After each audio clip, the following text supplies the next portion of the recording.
Hello students, welcome back in my online teaching class. Standard 11 NCERT syllabus, subject biology, chapter number 13, photosynthesis in higher plants.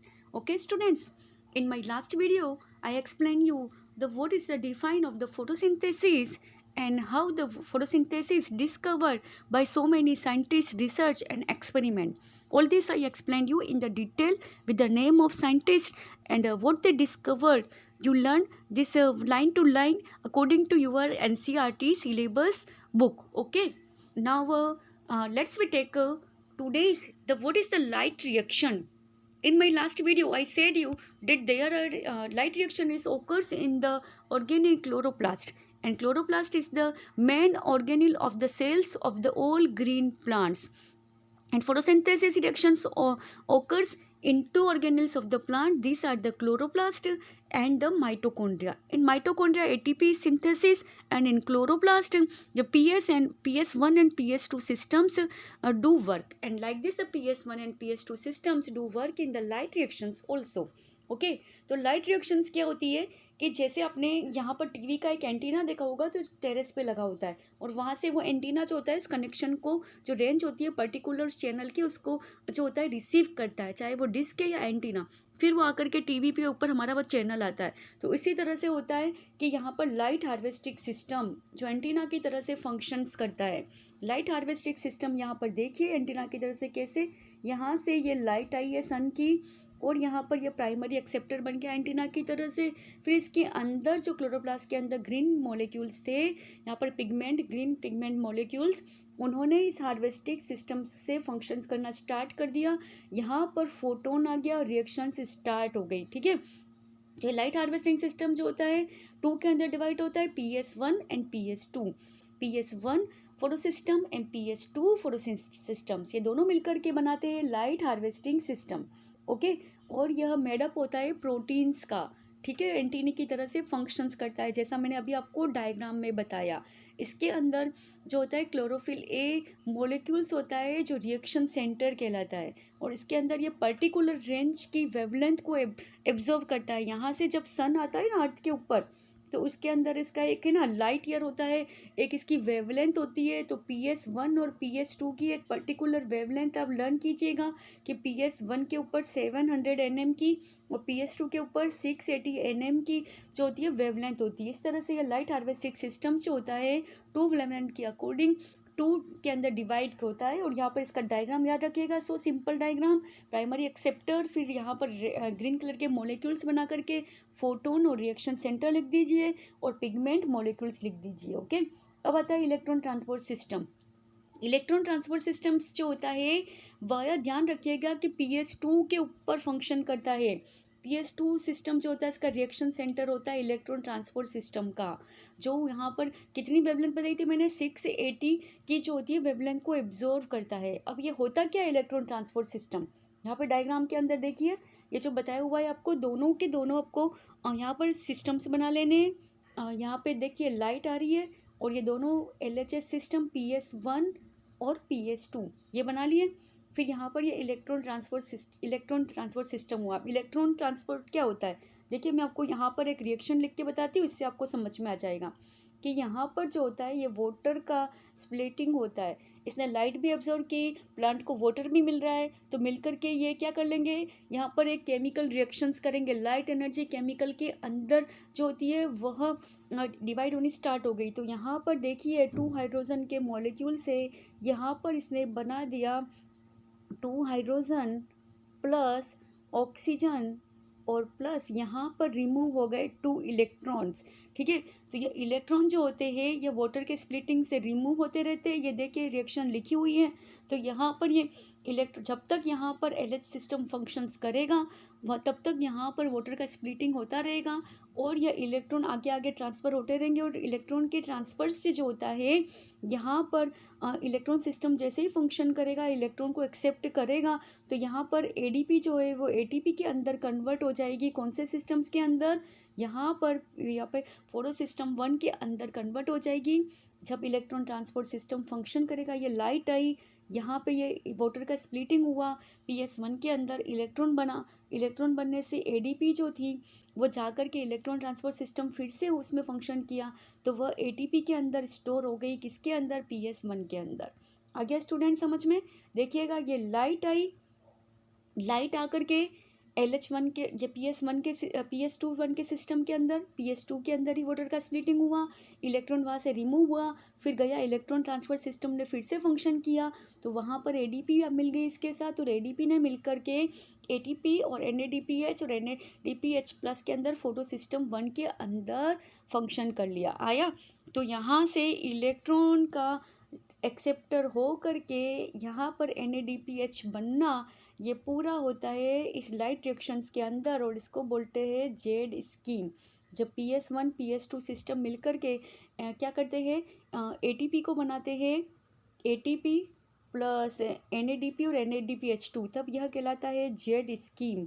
और ये Z scheme जो होता है इसके अंदर ही होता है इलेक्ट्रॉन ट्रांसपोर्ट सिस्टम फंक्शंस करता है, वाटर का स्प्लिटिंग होता है, और ये ध्यान रखिएगा ये होता है PS2 के अंदर, और PS1 के अंदर होता है जेड स्कीम फंक्शन, जिसके अंदर ATP और NADPH का जो होता है स्टोरेज होता है एनर्जी का। ठीक है, अब स्प्लिटिंग ऑफ वाटर वो मैंने आपको अभी बता ही दिया था कि स्प्लिटिंग ऑफ वाटर किस तरह से होता है। यहाँ पे से आप रिएक्शन से समझ लेंगे तो भी आपको समझ में आ जाएगा, और ये होता है ओनली PS2 के अंदर ही, ये ध्यान रखिएगा। इलेक्ट्रॉन ट्रांसपोर्ट सिस्टम और वाटर का स्प्लिटिंग दोनों होते हैं सिर्फ PS2 के अंदर। तो यहाँ पर 2 मॉलिक्यूल्स वाटर के होते हैं, H2O, कितने कितने हाइड्रोजन हुए, 4। ठीक है, ये कितने ऑक्सीजन हुए, 2। फिर इसके अंदर जो होता है हाइड्रोजन निकल गया, ऑक्सीजन निकल गया, तो कितने इलेक्ट्रॉन निकले इसमें से, 4 इलेक्ट्रॉन। तो इलेक्ट्रॉन सिस्टम फंक्शंस के अंदर इस तरह से फंक्शन करने के काम में आते हैं, इलेक्ट्रॉन निकले हुए, और जो हाइड्रोजन होते हैं वो आकर के NADPH और NADPH2 बनाने के अंदर स्टोर हो जाते हैं। तो इस तरह से यहाँ पर फिर जब ये water electron transport system function करने लगा, वाटर का स्प्लिटिंग होने लगा, तो साइक्लिक और नॉन साइक्लिक फोटोफॉस्फोरिलेशंस हो जाता है। साइक्लिक और नॉन साइक्लिक फोटोफॉस्फोरिलेशन कहलाता है यह वाला साइकिल, जिसके अंदर जो होता है PS1 सिस्टम्स के अंदर यहाँ पे इलेक्ट्रॉन ट्रांसपोर्ट होने से कितने वेवलेंथ का बताया था मैंने, 700 का PS1। तो यहाँ पर इलेक्ट्रॉन ट्रांसपोर्ट सिस्टम जो होता है वह फंक्शन, इलेक्ट्रॉन ट्रांसपोर्ट सिस्टम किससे हुआ था, P2 से। तो यहाँ पर आकर के हुआ, फिर यहाँ पर इसके अंदर क्या गया, फिर से यहाँ पर इलेक्ट्रॉन ट्रांसपोर्ट सिस्टम ने फंक्शन किया, यहाँ पे NADP और NADPH2 ATP बना, और यहाँ पर इस तरह से ये सिंथेसिस जो होता है एक साइक्लिंग के रूप में होता रहता है, रिड्यूस होता है, कन्वर्ट होता है, रिलीज होता है। तो यह पूरा सिस्टम कहलाता है फोटो रिलेशन। फोटो मतलब लाइट आई, फॉस्फो मतलब एक फॉस्फेट नाम का इनऑर्गेनिक कंपाउंड भी इसके अंदर फंक्शन करता है। यहाँ पर NADPH जो देख रहे हैं ना आप, NADPH का मतलब क्या हुआ कि यहाँ पर ये एमीन ग्रुप आके जुड़ा, और यहाँ पर ये देखिए P जो आ रहा है ये फोटो रिएक्शंस होने से फॉस्फेट बना है, इसीलिए हम इसे बोलते हैं फोटो फॉस्फोरिलेशंस। और यह मिलकर ही क्या बनाते हैं, NADP ATP और NADPH, और इसका सिंथेसिस करते हैं, ये मिलकर के बनाता है जेड स्कीम। और जेड स्कीम होता है वही साइक्लिक फोटोफॉस्फोरिलेशंस को बनाता है जो 680 वेवलेंथ के ऊपर होती है। और यहाँ पर इसका वाटर का splitting, electron system, electron transport, water का स्प्लिटिंग, ये मिल करके इलेक्ट्रॉन को यहाँ पर रिमूव कर रहे, हाइड्रोजन को यहाँ पर ऐड कर रहे, तो मिल करके बनाते हैं। यहाँ पर जो हाइड्रोजन निकला वो ऐड हो गया इसके अंदर NADPH और H के अंदर, और ATP को सिंथेसिस कर रहा है। इस तरह से यह पूरा साइक्लिक जो होता है यह फोटोफॉस्फोरिलेशन है। और नॉन साइक्लिक जो होता है वह सिर्फ कहाँ पे आता है, इलेक्ट्रॉन ट्रांसपोर्ट सिस्टम और वाटर के स्प्लिटिंग में, क्योंकि वह रिएक्शन फिर से रिवर्स नहीं होगी, लेकिन NADPH H और ATP का सिंथेसिस जो होता है वह फिर से साइक्लिक होता रहेगा। तो इस तरह से साइक्लिक और नॉन साइक्लिक दोनों आपको समझ में आ गए। उसमें क्या होता है, इसका डायग्राम भी इजी था। यहाँ पे आपको फोटोसिस्टम 1 बनाना है, और उसके फोटोसिस्टम 1 जो होता है क्लोरोफिल P की जो होती है 700 nm की लाइट को एक्सेप्ट करता है। इलेक्ट्रॉन ट्रांसपोर्ट सिस्टम्स इसके अंदर वर्क करता है। जैसे ही इलेक्ट्रॉन ट्रांसपोर्ट सिस्टम्स यहाँ से फंक्शन किया, ADP बन गया, और ATP के रूप में वह सिंथेसिस हो गया। ओके, ये इस तरह से आपका साइक्लिक भी हो गया। फिर है केमिओस्मोसिस हाइपोथेसिस। इसके अंदर जो लाइट रिएक्शन थी उसने यहाँ पर कार्बन डाइऑक्साइड का फिक्सेशन किया, इलेक्ट्रॉन ट्रांसपोर्ट सिस्टम बना।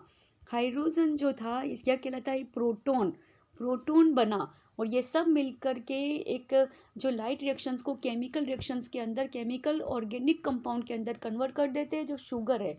तो यह इसलिए कहलाता है केमी ऑस्मोसिस हाइपोथीस, क्योंकि इसके ऊपर एक ऑस्मोसिस प्रेशर लगता है। ऑस्मोसिस प्रेशर जो होता है हायर कॉन्सेंट्रेशन से लोअर कॉन्सेंट्रेशंस की अंदर जो होता है वह लगता है। उस वाटर का स्प्लिटिंग किस तरह से हुआ, जब उसने हायर कॉन्सेंट्रेशन से लोअर की तरफ गया। इलेक्ट्रॉन ट्रांसपोर्ट कैसे हुआ, जब यहाँ पर एक प्रेशर ग्रेडियंट फंक्शंस किया और इसके अंदर एटीपी का सिंथेसिस होता है और वह सब यह फंक्शंस पूरा होता है क्लोरोप्लास्ट की थैलेकोइड मेम्ब्रेन के अंदर। ओके, प्रोटॉन ग्रेडियंट्स मतलब क्या हुआ, हाइड्रोजन जो निकलता है वह प्रोटॉन ग्रेडियंट्स, ठीक है। तो इस तरह से ये प्रोटॉन ग्रेडियंट्स जो होता है यही मिलकर के 3 स्टेप्स के अंदर हुआ। पहले हुआ वाटर स्प्लिटिंग ऑफ वाटर, जो मैंने आपको एक्सप्लेन कर दी थी, और वो कहाँ पर हुआ था, क्लोरोप्लास्ट की थैलेकोइड मेम्ब्रेन के ऊपर। फिर आया है आपके, यह देखिए डायग्राम से आपको समझ में आ जाएगा कि एटीपी किस तरह से सिंथेसिस हुई केमी ऑस्मोसिस के अंदर। इसके अंदर अपने टू सिस्टम्स फंक्शंस करते हैं, PS1 और PS2। चलो अपन PS2 से स्टार्ट करते हैं। यहाँ पर वाटर का स्प्लिटिंग और इलेक्ट्रॉन ट्रांसपोर्ट दोनों हुए। दोनों ने जाकर के यहाँ पर जो फंक्शन किया आगे, तो वह हुआ था कौन से एंजाइम की प्रेजेंट में, प्लासोक्विनोन की प्रेजेंस में हुआ, और इन दोनों ने मिलकर के एक ऑर्गेनिक कंपाउंड बना था साइटोक्रोम्स, ठीक है। B6F साइटोक्रोम्स बना दिया। फिर यहाँ पर लाइट रिएक्शंस हुई PS1 सिस्टम के अंदर, और कौन सी किसके एंजाइम्स की प्रेजेंट में, प्लास्टोसिनेंस की। फिर यहाँ पर ऑर्गेनिक कंपाउंड जो थे उन्होंने CF बनाना स्टार्ट कर दिया, और इस CF से पता चल रहा है कि यहाँ पर ATP और NADPH2 का यहाँ पर जो है सिंथेसिस होना स्टार्ट हो गया। इस तरह से यह फंक्शंस जो है यह क्या हो गया, केमी ऑस्मोसिस फंक्शंस हो गया, और यहाँ पर आता है ATP सिंथेसिस के रूप में, ठीक है। अब यहाँ पर देखिए इलेक्ट्रॉन जो थे वो मूव करके गए फोटोसिस्टम्स के अंदर, इलेक्ट्रॉन ट्रांसपोर्ट हुआ, उसमें इलेक्ट्रॉन कैरियर हुए, हाइड्रोजन कैरियर हुआ, हाइड्रोजन ने प्रोटॉन बनाया, इलेक्ट्रॉन ने यहाँ पर ट्रांसपोर्ट सिस्टम्स में फंक्शन करके NADP सिंथेसिस की। फिर NADP के अंदर जो प्रोटॉन था, प्रोटॉन मीन्स हाइड्रोजन, वह आकर के जुड़ गया, NADPH बना। NADPH में फिर से हाइड्रोजन आके जुड़ गया, NADPH2 बना। फिर यहाँ से प्रोटॉन जो थे स्ट्रोमा से रिमूव हो गए, तो यहाँ पर ADP और NADPH2 एनर्जी बन गई।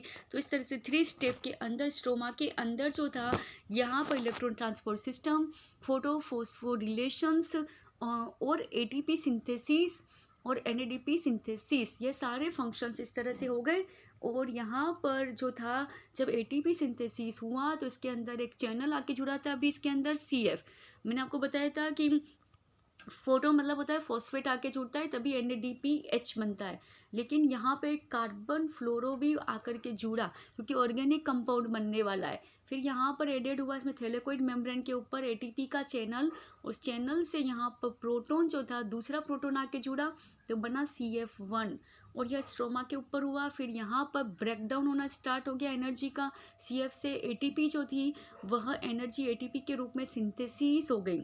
इस तरह से कीमी ऑस्मोसिस जो है यह प्रेशर बन गया, एनर्जी जो थी सिंथेसिस हो गई ATP के रूप में, इस चैनल के ऊपर आकर के लग गए चैनल के रूप में, और NADPH भी प्रोड्यूस हो गई।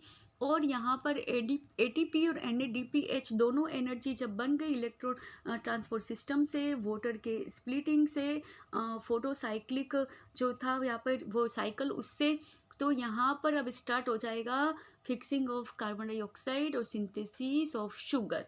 ओके स्टूडेंट, अब आगे का जो है वो मैं आपको साइकिल्स जो आते हैं वो सभी इंपॉर्टेंट साइकिल्स है इस लेसन के, आप अच्छे से यहाँ तक कीजिएगा। फिर ATP और NADP अब जो बनी यहाँ पर वो किस तरह से उसका यूज़ होता है वो अपने नेक्स्ट वीडियो में एक्सप्लेन करूँगी।